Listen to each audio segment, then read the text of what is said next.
Hi, I'm Constance Gray, and I've been a member of Bearing probably for about a decade, 2 decades and a half maybe, going on 25 years now, I think.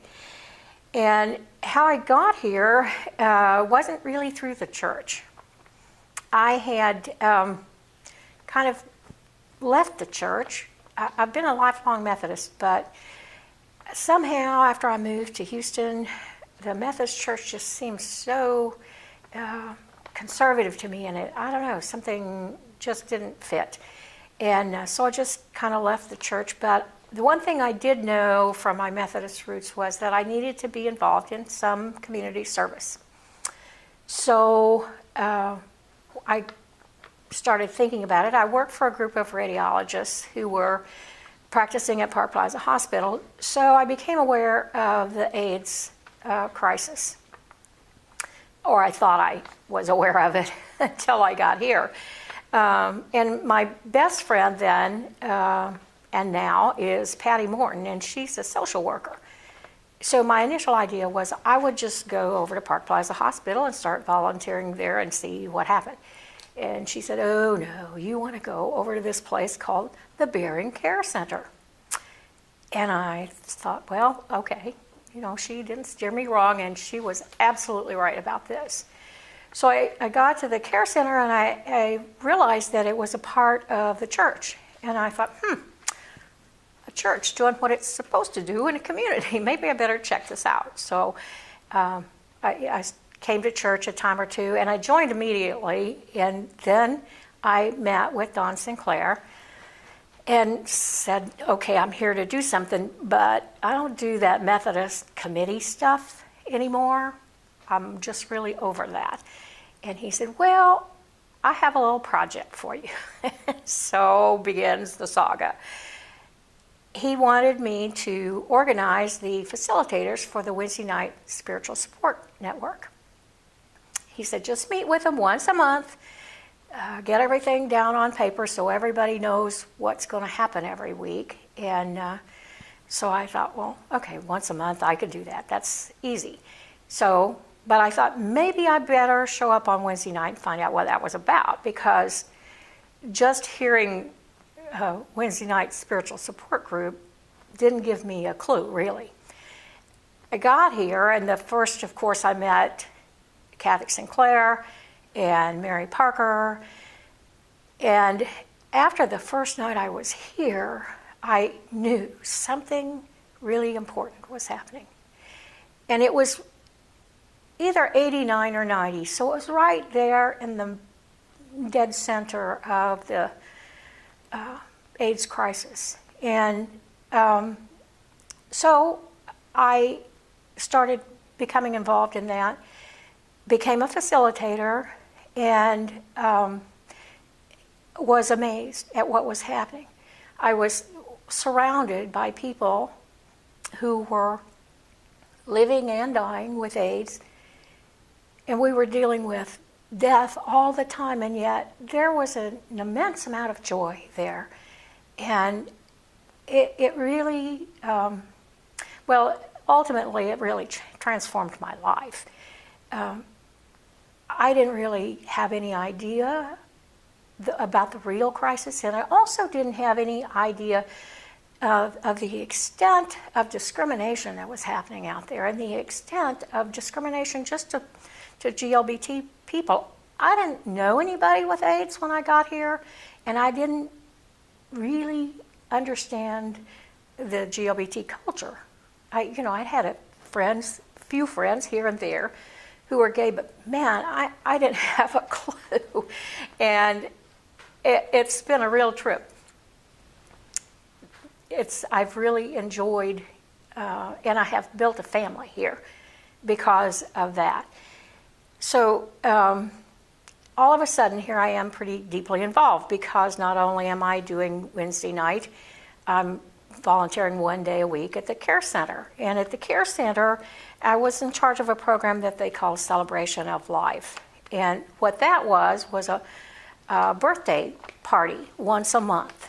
And I would go out into the community and get donations, and we'd make these little gift bags, about 5 of them every month, And we just draw names, because you didn't know during those days who was going to be around for their birthday.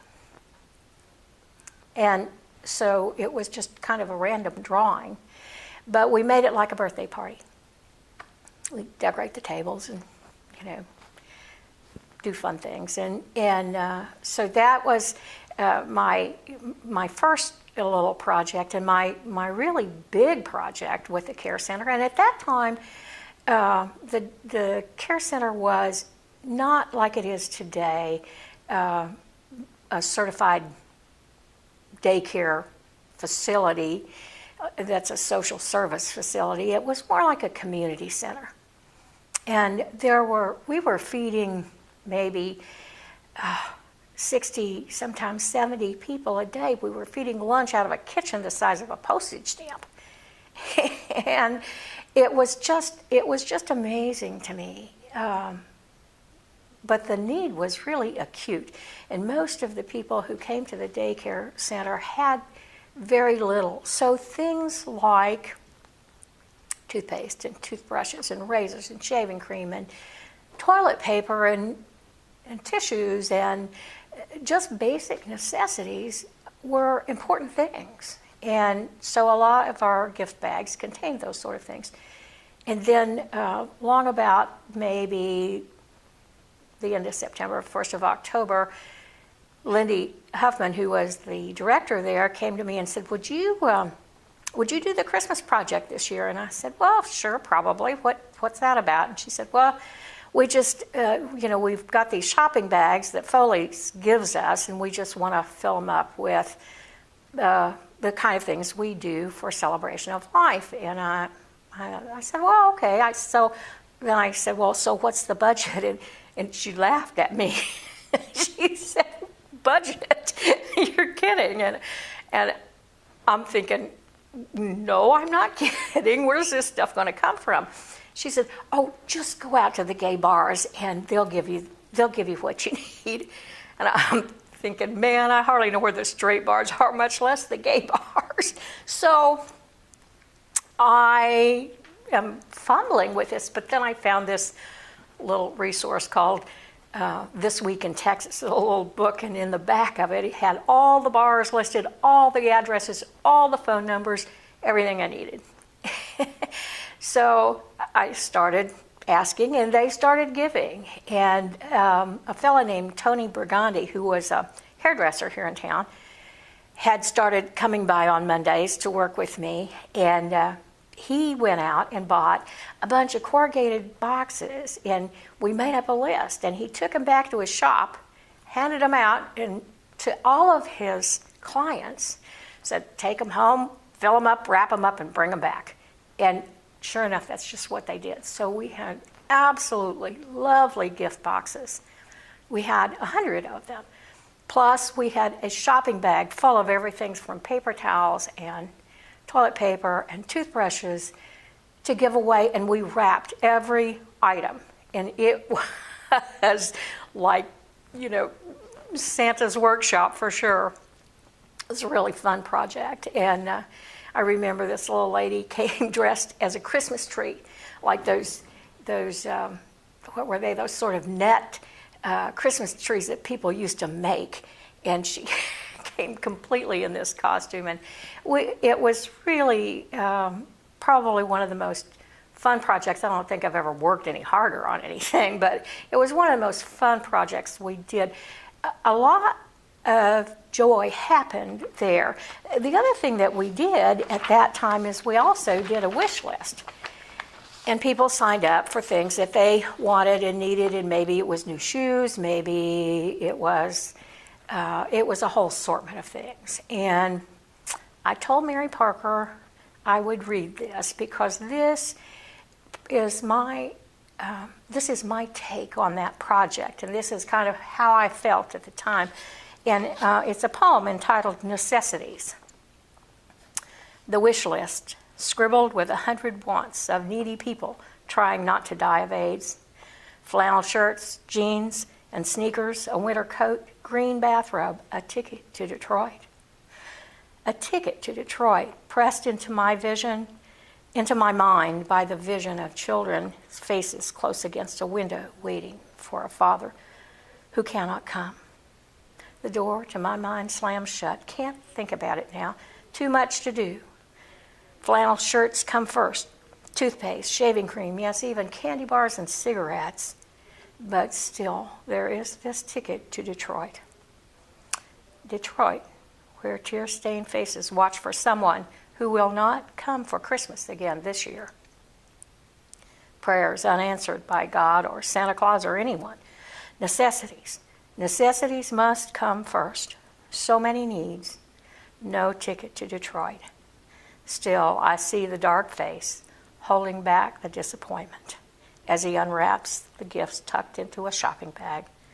A corporate effort to try and ease some simple needs. No ticket to Detroit today. No hugs from the little ones. The necessity of his soul.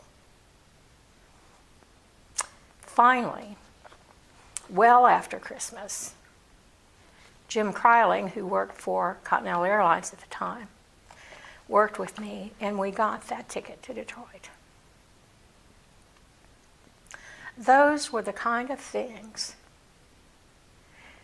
that just brought joy to you. I mean, they broke your heart at the same time.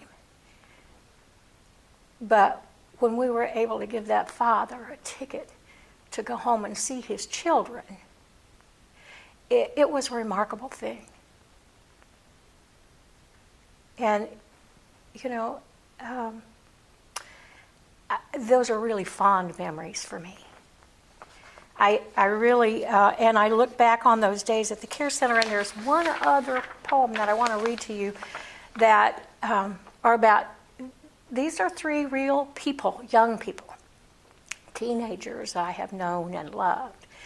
The first one was at the Care Center, and the other two were children who came to Wednesday night with their parents. The blonde one, the streets claimed him even before HIV took over his body. No high school education, no GED to claim on a job application. Selling his body to the highest bidder for a room at night, and with any luck, breakfast in the morning. Misfits. 14 and mom's already dead.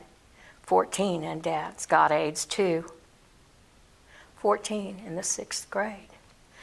A lost boy with a remote chance of knowing much joy in his life. This victim of AIDS will not die. Cut from such fine cloth. 2 dads, no mom. One the biological connection, one the spiritual connection. One gone, the other leaving soon for that special place you must surely go when you die of AIDS. Another bright young future, maimed by a disease he didn't even have.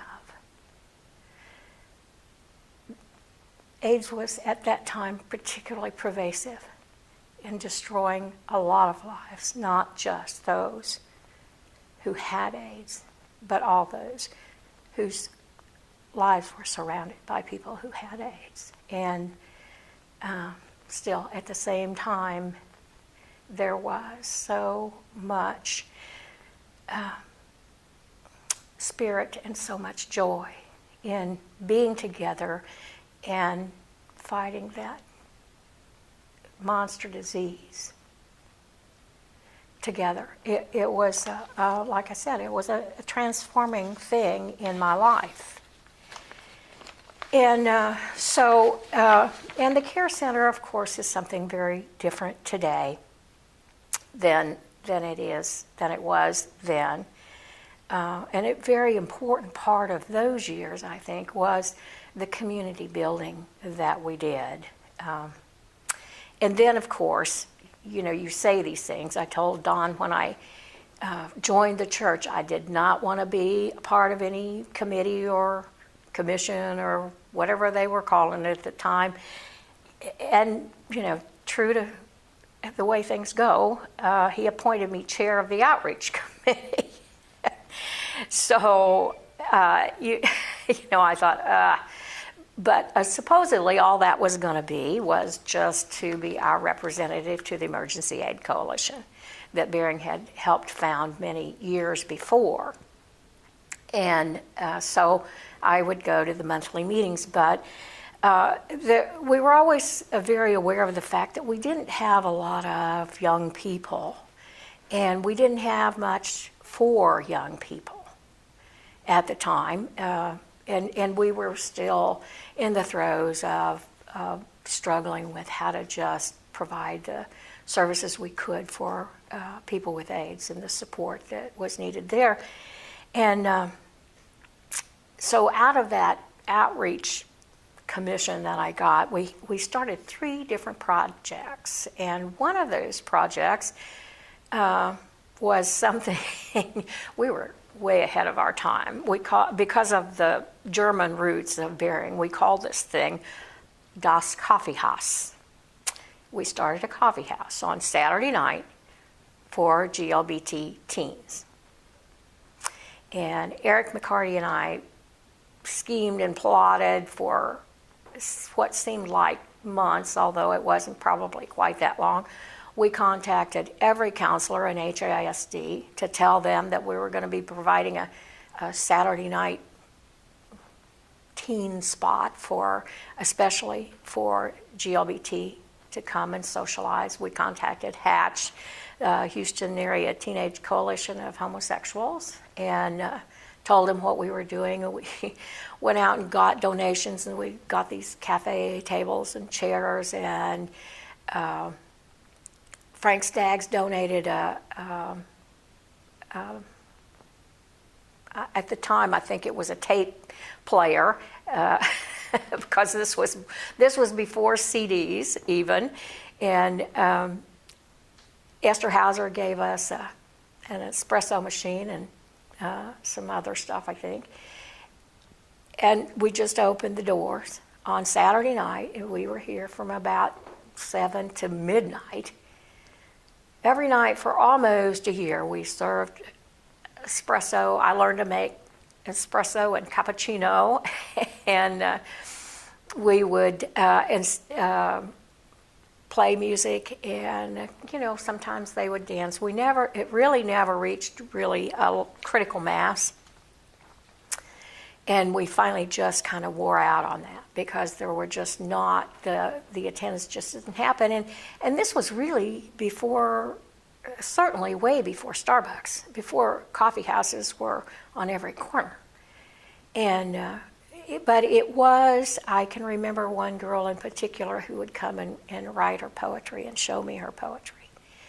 And, it was just a safe place for kids who were in the process of trying to discover where they were with their sexuality, and to be able to come out and dance same-sex couples together and things like that, and be very accepted. And we had a couple of couples that would come regularly and help us volunteer. Robert Cobb and Tim Hans and a couple of other folks would come by on Saturday nights, and some people would just, from the church, would just drop by, and it was a good endeavor. But it was kind of one of those, and Don Sinclair taught me a good lesson with that when he said, we tried it. That's the important thing. And so we finally let that go. But the one that really took off was something we called 20-something of Houston. And how that kind of started was a young man named Sean Black was talking to Stephen Ewing, and Stephen said to Sean, "You need to talk to Constance." And so I started talking with him, and he had graduated from Hatch. He was like 21, I think. He was working full time and going to school, but he really was missing the community and the social safety net of Hatch. And when he was telling, I didn't even know about Hatch at that time, but when he was telling me about Hatch, and I got to thinking about it, and he wanted something that would be like Hatch, only a little more social. And it seemed to me like that was just space. And if there was one thing we had around here, we don't have much money, but we did have space. So I went to Dr. Sinclair, and Esther Hauser was then, I think, chair of the administrative council, and they just said, go do it. And so we started getting, they wanted a format that was like speakers and then discussion afterwards. So we meet on Thursday nights, and every Thursday we would have somebody come, and of course there was a wealth of resource right here at Bering. Mary came, and these were young 20-somethings who were just out of college or just finishing up college, maybe a couple of them still in med school, and they just needed a place to be together that was a safe place that wasn't the bars. So Mary Parker came and talked about what it felt like to have her son Kelly come out and explain to them that when they came out to their parents, if they hadn't already, they needed to be a little patient with them, and what it felt like from the other side. We had Shannon and Kelly came, and Robert and Tim came, because all those two couples had been together probably 10, 15 years at least at the time. And, they were just thrilled to know that the future could be pretty normal. And there was a real possibility that they could find each other out there somewhere, and some of them did. We had several couples, and a couple of whom are still together today, and that I stay in touch with. And that was probably, I got to be sort of a den mother there, and that was really fun. We did that for about 5 years here.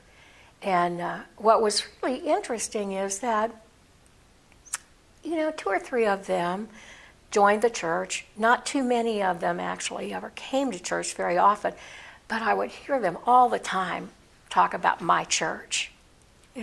Bering is my church. And that was just heartwarming to me, because we could provide them a sense of belonging and a sense of self-worth in the community. And that just was, and it also gave me hope for the future, because these were bright young people who are today doctors and lawyers and engineers, and Terrence O'Neill, who worked for Mayor Parker's administration for the last how many years, and really upstanding, valuable people in the Houston society today.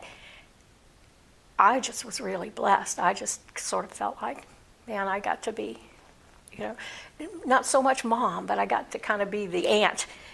I got to be the Auntie Mame that got to hang out with them, and that was a lot of fun. And it was only when we began to do a lot of remodeling around here, and they began to grow up too, and become coupled and get involved in their careers and become 30-somethings. And we were having to shift space here because we were doing a lot of remodeling and things, and it kind of just, I always said it would go until we didn't need it anymore.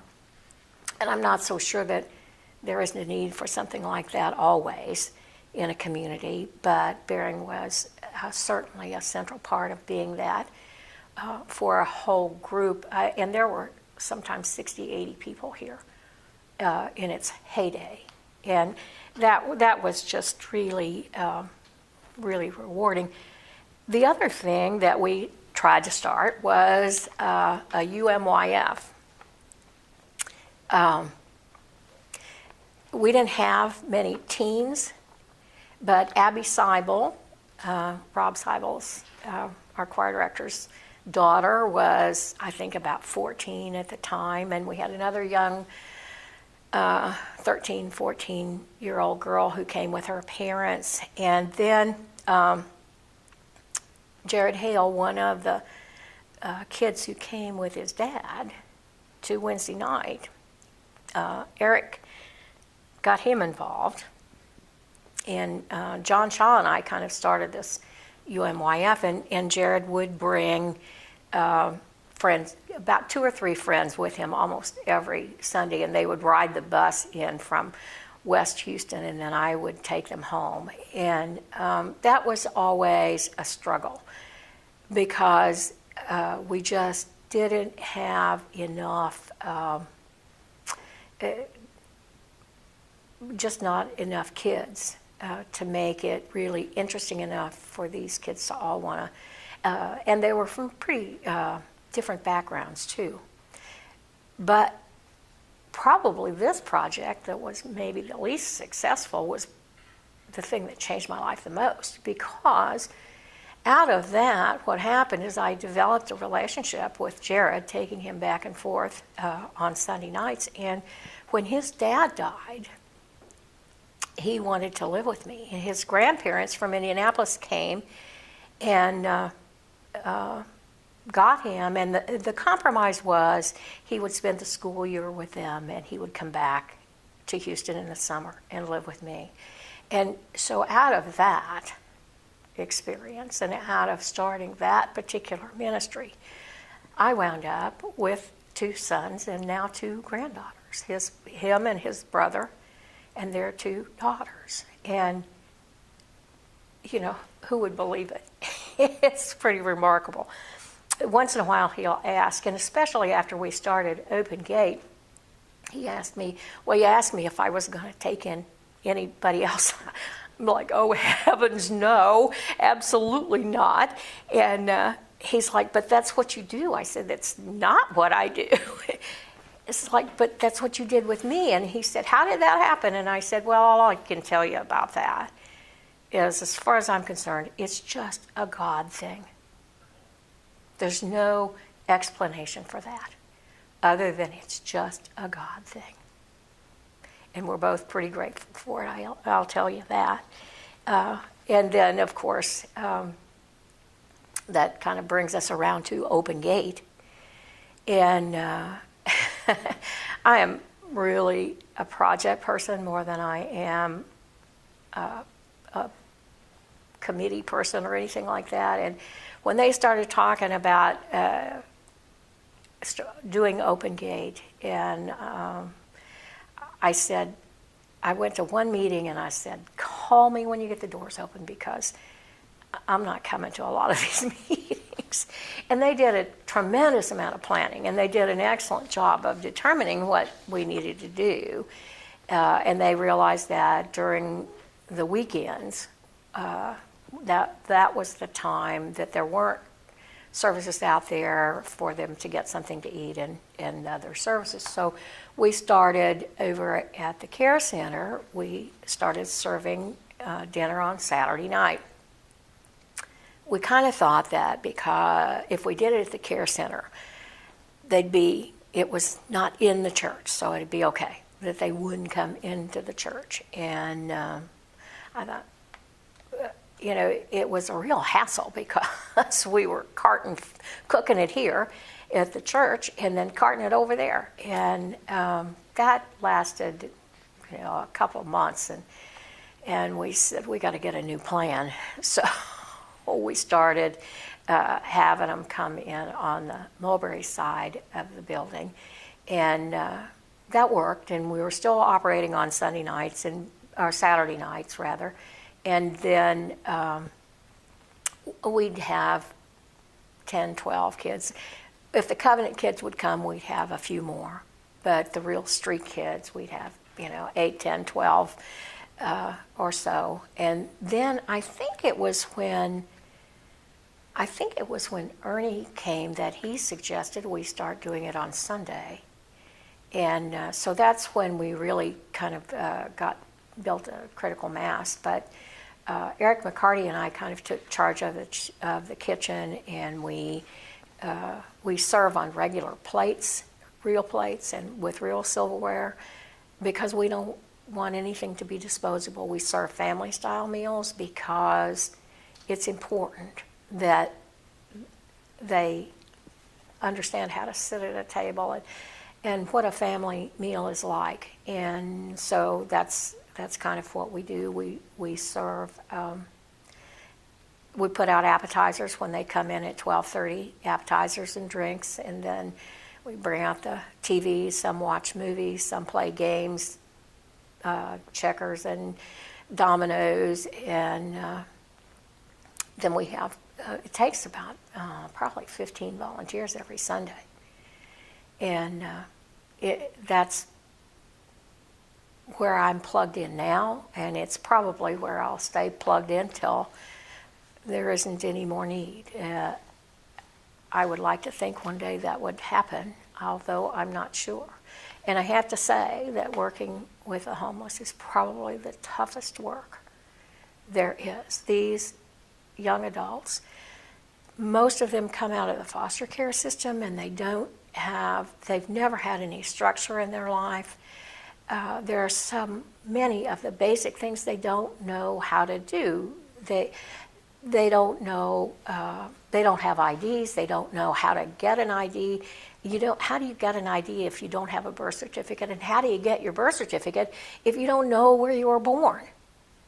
And I mean, you know your birth date, but you don't know the county you were born in necessarily, or you don't know your parents' names. It's a struggle that I didn't realize the depth of the struggle until you begin to get involved in the lives of these young people. And the need is really great. So I am so grateful that Bering decided to do that. And I came to Bering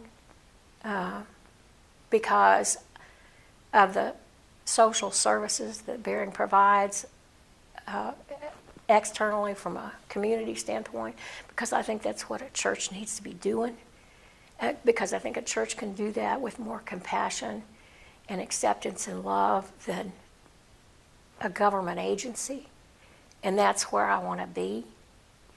And as long as Bering's doing stuff like this, I will probably be here till there's no more stuff to do, or till I can't drive myself to get here. So that is why I'm here, and it's why I'll stay. Thank you.